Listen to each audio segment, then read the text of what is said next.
Thank you for the opportunity.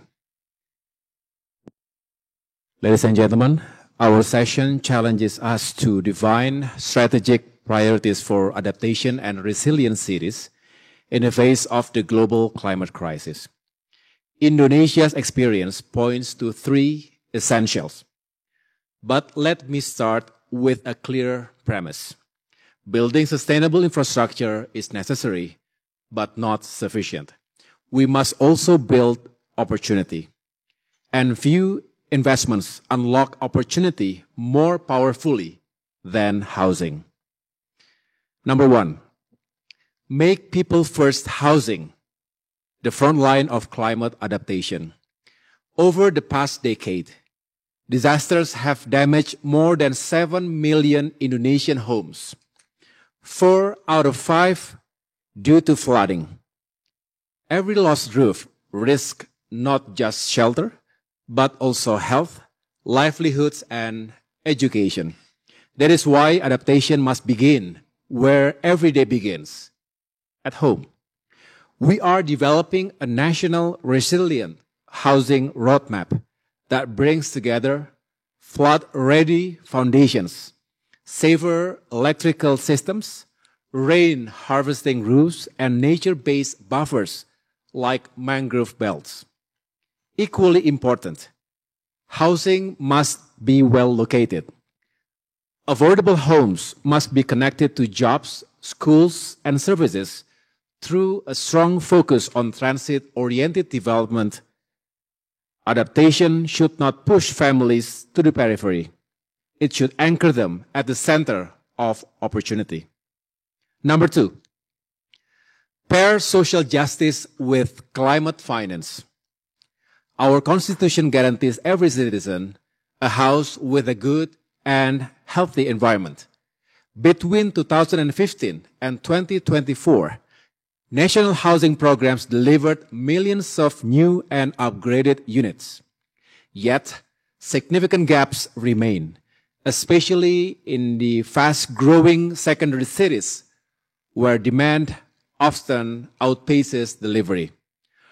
Recent analysis shows that $3.8 billion in annual public spending in the housing sector could generate 2.3 million jobs and attract an additional $2.8 billion in private investments.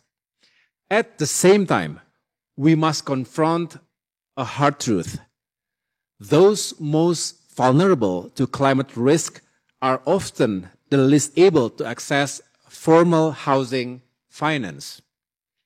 Without targeted support, they remain excluded and exposed. To help close this gap, Indonesia is developing a housing resilience fund. This platform will blend national, provincial, and private resources. The fund will support green retrofit, microloans, inclusionary zoning incentives, and the use of resilient, locally sourced building materials.